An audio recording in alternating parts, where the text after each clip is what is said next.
to colonizing the whole world.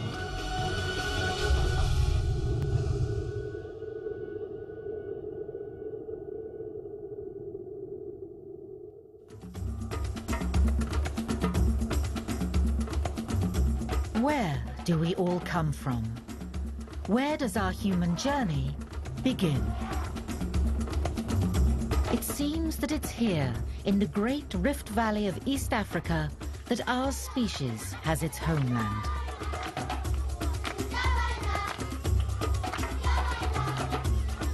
In all likelihood, we have been living here for longer than anywhere else on Earth.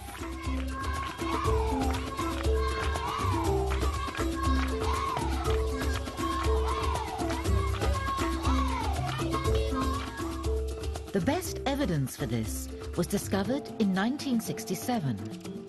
Richard Leakey, son of legendary fossil hunters Mary and Lewis, was following in his parents' footsteps, searching for humankind's origins. In the first place, I think the perspective that we have from our prehistoric past is relevant. But perhaps more importantly, it's also possible to look into our past and see why it was that we succeeded where other animals failed.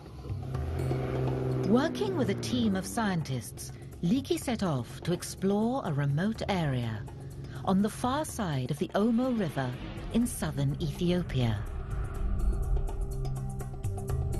But just reaching the location was an enormous challenge.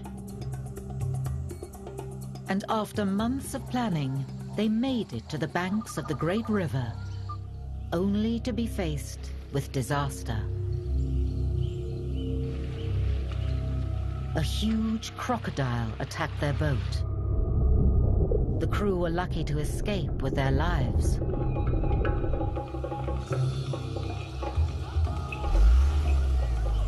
And even once they'd managed to make the crossing, their luck didn't improve. The sight was looking fruitless. Until one of the group spotted some fragments of bone sticking out of the sand. When the pieces were painstakingly put together, they revealed this: a human skull. And in 2005, new dating techniques revealed its age, around 195,000 years old. This is the oldest member of our species, Homo sapiens, ever found.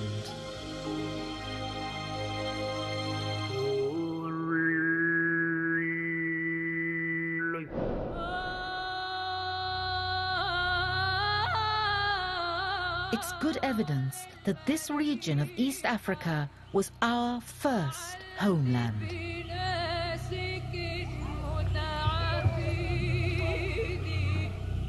But who are we? And how did we get here?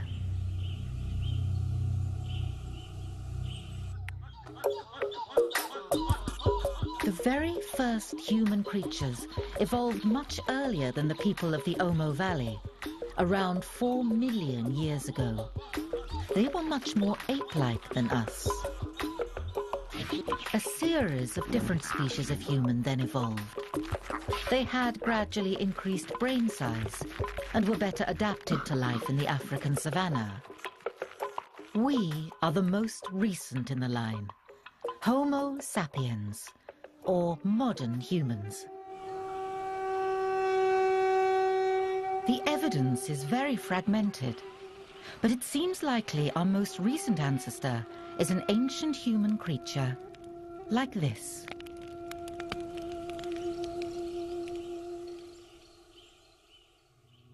In 1921, archaeologists found this skull in a mine pit in Kabwe in Zambia.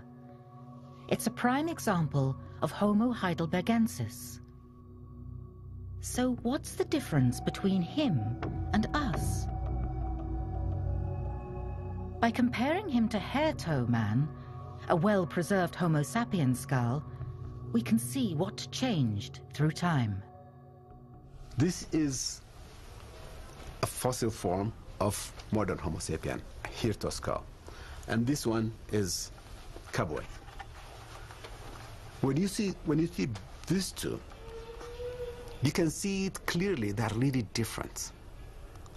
As you can see, Kabwe has lots of primitive features when it's compared to a modern Homo sapien.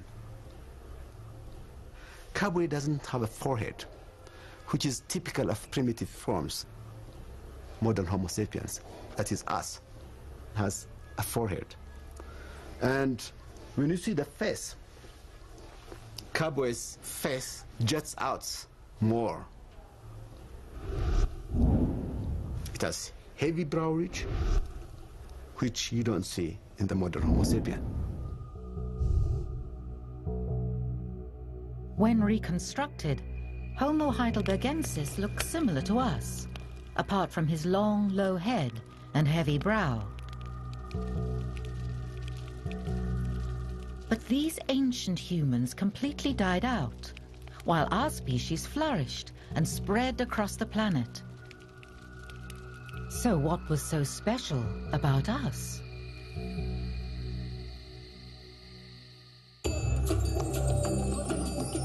When we think about what makes us stand out from other animals today, we might say art, music, language, religion, the ability to plan, or to love, perhaps. But has this always been the case? Did the very first humans share these characteristics with us?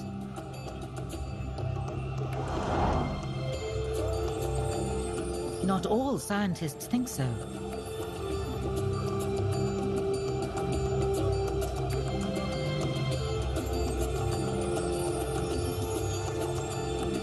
But recently, an astonishing discovery was made that gives us a clue what our ancestors were really like.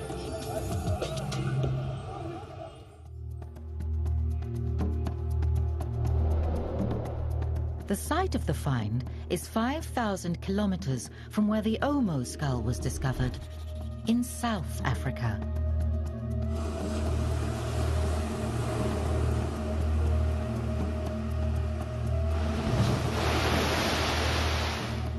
Today, Pinnacle Point is a playground for the rich. But what lies below the manicured golf course has seriously changed our understanding of the behavior of our early ancestors.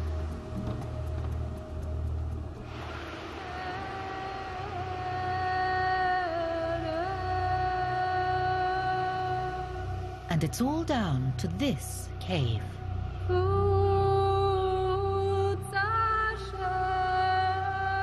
Because people were here 165,000 years ago.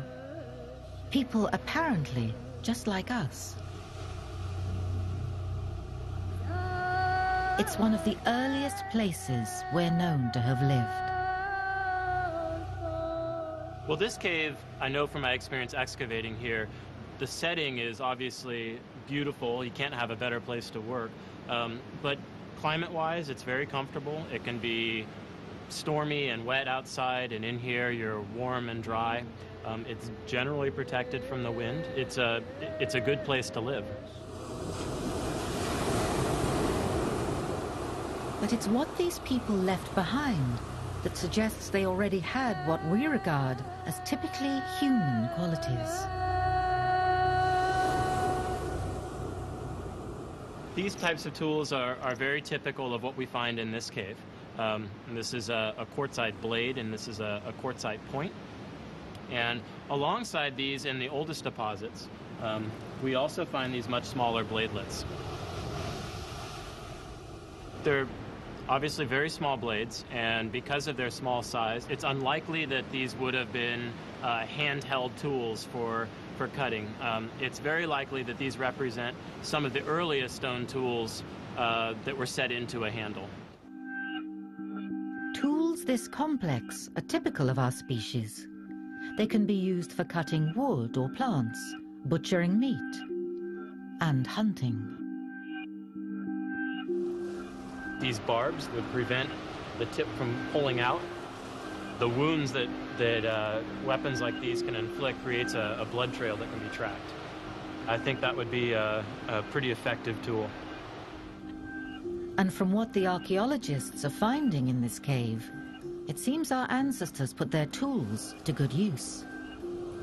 We really find a whole range of food remains. If we're talking about land animals, we're talking about anything from buffalo to dune mole rat to so people were at this time very accomplished hunters. But despite their skill, this wasn't an idyllic lifestyle. Our ancestors weren't the only hunters living in these caves.